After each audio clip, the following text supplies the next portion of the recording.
Hey, what is up, everyone? Welcome back to our YouTube channel. So, for today's video, I'm going to teach you you can easily create a custom report on Xero.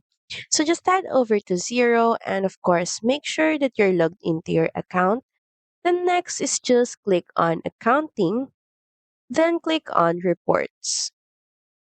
Just select the specific report that you want to create a custom report. Say, for example, we're going to choose account transactions. And from here, you can start by filling all the details to your custom report, starting with accounts.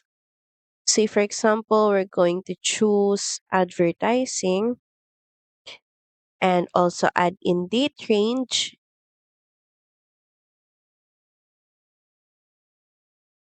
and also how many columns you want to be included and what are the columns to be included, and choose if grouping or summarizing,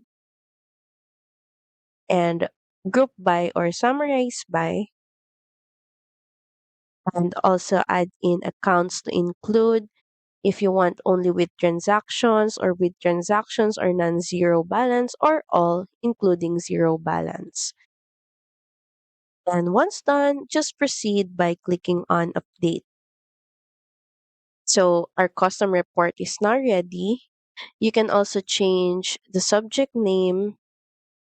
Then once done, just click on Save As, then choose Custom. You can also change the name here, finalize the name. Then once done, just click on Save.